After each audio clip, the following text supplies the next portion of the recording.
Welcome back guys. আজকের গল্পে Roland নামের একটি ছেলে তার বউয়ের বান্ধবীর সাথে জোর করে এনজয় করে। তারপরে বান্ধবী প্রেগন্যান্ট হয়ে যায়, কিন্তু পরে ছেলেটার ওয়াইফ যখন ঘটনাটা জানতে পারে তখন কি হয় আর ছেলেটা কি শেষ পর্যন্ত এই বাচ্চা মেনে নেবে সেটা জানতে হলে দেখতে থাকুন সম্পূর্ণ ভিডিওটি। মুভির নাম টেটসুলক। তো চলুন মূল কাহিনী শুরু করা যাক। মুভির শুরুতে আমরা ইজা নামের একটি মেয়েকে দেখি। ইজা কিছু একটা অর্ডার করেছিল, তাই ডেলিভারি ম্যান সেটা নিয়ে বাইরে দাঁড়িয়েছিল। তারপর ইজা অর্ডার রিসিভ করতে গেটের কাছে আসে। ডেলিভারি ম্যান জানায় অর্ডারের সাথে একটা ছবি তুলতে হবে। ইজা বলে এটা করা কি খুব জরুরি? ডেলিভারি ম্যান বলে হ্যাঁ, এটা ইম্পর্টেন্ট। এরপর ডেলিভারি ম্যান ইজাকে পার্সেল দিয়ে চলে যায়। পরের সিনে আমরা ইজাকে গোসল করতে দেখি। তখন সে নিজের প্রেগন্যান্সি চেক করে। ইজা দেখে সে এখনো প্রেগনেন্ট হয়নি। এটা দেখে ইজা অনেক কষ্ট পায়, কারণ ইজাও তার হাজবেন্ড রোল্যান্ডের বিয়ে 7 বছর হয়ে গেছে আর ওদের এখনো কোনো বাচ্চা হয়নি।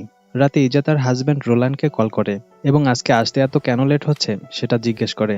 তখন রোল্যান্ড জানায় আজকে কিছু এক্সট্রা কাজ রয়েছে। তারপর ইজা রোল্যান্ডকে বলে তোমার জন্য একটা গিফট আছে, তাড়াতাড়ি ঘরে চলে আসো। এটা বলে ফোন রেখে দেয়। এরপর আমরা দেখি রোল্যান্ড বাড়িতে চলে এসেছে আর ইজার জন্য একটা গিফটও নিয়ে এসেছে। গিফট দেখে ইজা অনেক খুশি হয়ে যায়। তারপরে ইজাও রোল্যান্ডকে একটি ঘড়ি গিফট করে। গিফট পেয়ে রোল্যান্ডও অনেক খুশি হয়। এরপর আমরা দেখি তারা দুজনের ডক্টর আর পেশেন্টের ক্যারেক্টারে মজা করছে এবং পরে তারা অনেক এনজয় করে। পরের সিনে আমরা দেখি ইজা তার একজন ফ্রেন্ডের সাথে রেস্টুরেন্টে বসে আছে। তারপর ইজা তার ফ্রেন্ডের লাইফ সম্পর্কে জানতে চায়। তখন তার ফ্রেন্ড জানায় যে তাদের খুব ভালোই চলছে আর তাদের একটা বাচ্চাও রয়েছে এবং তারা অনেক খুশি। ওই ফ্রেন্ড ইজাকে জিজ্ঞেস করে ইজার বাচ্চা আছে কিনা।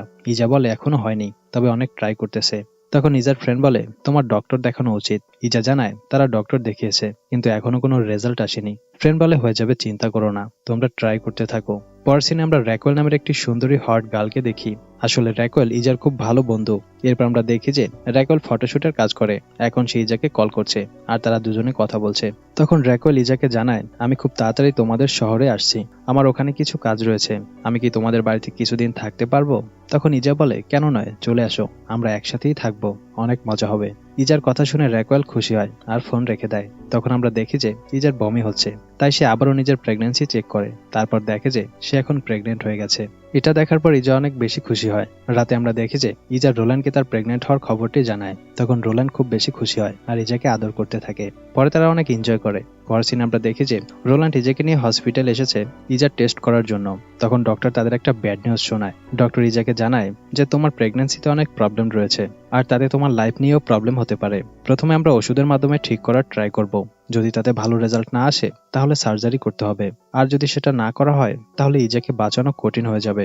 ডক্টরের কথা শুনে কাপল অনেক বেশি টেনশনে পড়ে যায়। পরের সিনে আমরা দেখি যে র্যাকওয়েল ইজার বাড়িতে চলে এসেছে এবং তারা দুই বান্ধবী গল্প করছিল। এরপর ইজা র্যাকওয়েলকে তার থাকার রুমে নিয়ে আসে। এরপর আমরা দেখি সকালে ইজা গোসল করে তার রুমে ফেস ক্রিম লাগাচ্ছিল। তখন রোল্যান্ড অফিস থেকে ঘরে ফিরে আসে আর রোল্যান্ড ইজা ভেবে র্যাকওয়েলকে জড়িয়ে ধরে। তারপর যখন দেখে এটা ইজা নয়, তো রোল্যান্ড র্যাকওয়েলকে সরি বলে আর জানতে চায় তুমি কে। তখনই ওখানে ইজা চলে আসে আর র্যাকওয়েলকে তার হাজবেন্ডের সাথে পরিচয় করিয়ে দেয়। পরদিন সকালে ইজা আর র্যাকওয়েল গল্প করছিল। তখন ইজার মন খুব খারাপ ছিল। সেটা দেখে র্যাকওয়েল ইজার কাছে তার মন খারাপের কারণ জানতে চায়। তবে ইজা অসুস্থতার ব্যাপারে কিছু না বলে এড়িয়ে যায়। সে বলে তেমন কিছুই না। তখন র্যাকওয়েল বলে যে সৃষ্টিকর্তা আমাদের একটাই লাইফ দিয়েছে আর সেই লাইফটাকে কষ্ট না দিয়ে এনজয় করা উচিত। পরের সিনে আমরা র্যাকওয়েলকে ঘরের ক্লিনিং এর কাজ করতে দেখি। তখন ইজা তাকে বলে তুমি এসব কাজ কেন করছো? তুমি তো এইবারের অতিথি। র্যাকওয়েল বলে আমি তো এখানে থাকার জন্য এসেছি, একটু কাজ করলে প্রবলেম নাই। তখন ভুল করে র্যাকওয়েল ইজার গায়ে পড়ে যায়। তারপর তারা দুজন অনেক মজা করে। পরদিন ইজা ও র্যাকওয়েল কথা বলছিল। তখন র্যাকওয়েল ইজাকে বলে আমি তোমার জন্য একটা ড্রেস এনেছি, তুমি সেটা পরে দেখো, তারপরে আমি তোমার ছবি তুলে দেব। এরপর আমরা ওদের দুজনকে ছবি তুলতে দেখি আর ফটোশুট করতে করতে তারা দুজনে অনেক এনজয় করে। এরপর রাতে তিনজনকে একসাথে ডিনারে দেখি। তখন রোল্যান্ড ইজাকে বলে তোমাকে তো আজকে অনেক খুশি খুশি লাগছে। তখন র্যাকওয়েল বলে আজকে আমরা ফটোশুট করেছি আর অনেক সুন্দর সুন্দর ফটো ক্যাপচার হয়েছে, এই জন্যই ইজা অনেক খুশি আজকে। ইজাকে খুশি দেখে রোল্যান্ডেরও ভালো লাগে। পরদিন সকালে র্যাকওয়েল কোথাও যাচ্ছিল। তখন ইজা র্যাকওয়েলকে জিজ্ঞেস করে তুমি কোথায় যাচ্ছ? র্যাকওয়েল জানায় সে শুটে যাচ্ছে। এরপর ইজা জানায় গতকাল রাতে রোল্যান্ড বলছিল যে তুমি আসাতে আমাদের প্রাইভেসি নিয়ে প্রবলেম হয়ে যাচ্ছে। তখন র্যাকওয়েল বলে যে আমার তো মনে হয় তোমার হাজবেন্ড রোল্যান্ড আমাকে পছন্দ করতে শুরু করেছে। ইজা বলে আমরা দুজনে যে এনজয় করি সেটা কি রোল্যান্ড জেনে গেছে নাকি? তখন র্যাকওয়েল বলে আমরা তো তখনই মজা করি যখন র্যাকওয়েল ঘরে না থাকে, তাহলে সে কিভাবে জানবে? তারপর র্যাকওয়েল ইজাকে বলে সে তাকে পছন্দ করে এবং তারা দুজনে অনেক এনজয় করে। পরের সিনে আমরা দেখি যে র্যাকওয়েল তার সবকিছু প্যাকিং করছে। তখন রোল্যান্ড ওখানে চলে আসে আর তাকে জিজ্ঞেস করে তুমি কোথায় যাচ্ছ? র্যাকওয়েল জানায় ও এখন এখান থেকে চলে যাচ্ছে। র্যাকওয়েল আরো বলে আমি এখানে থাকি সেটা তো তোমার ভালো লাগছে না, তাই চলে যাচ্ছি। তখন রোল্যান্ড বলে, আমি জানি তুমি আমার ওয়াইফ ইজার সাথে কি কি করো। তখন র্যাকল বলে, আমি এবং ইজা দুজন দুজনকে অনেক ভালোবাসি। এই কথা শুনে রোল্যান্ডের অনেক রাগ হয়, তাই সে জোর করে র্যাকলের সাথে ফিজিক্যালি এনজয় করে এবং শেষে তারা দুজন মিলেই অনেক মজা করে। এর কিছুদিন পর একদিন সকালে র্যাকল জানতে পারে সে এখন প্রেগনেন্ট, আর এটা রোল্যান্ডের জন্যই হয়েছে। তখন র্যাকল মন খারাপ করে বসেছিল। ইজা তাকে এই অবস্থায় দেখে ফেলে আর জিজ্ঞেস করে কি হয়েছে। তারপর র্যাকল নিজের প্রেগনেন্সির ব্যাপারে ইজাকে জানায়। তখন ইজা জানতে চায় বাচ্চার বাবাকে, কিন্তু র্যাকল সেটা বলে না। তখনই ওখানে রোল্যান্ড চলে আসে। সে অফিসে যাচ্ছিল। তখন ইজা রোল্যান্ডকে র্যাকলের প্রেগনেন্সির ব্যাপারটা জানায়। রোল্যান্ড জিজ্ঞেস করে বাচ্চার বাবাকে।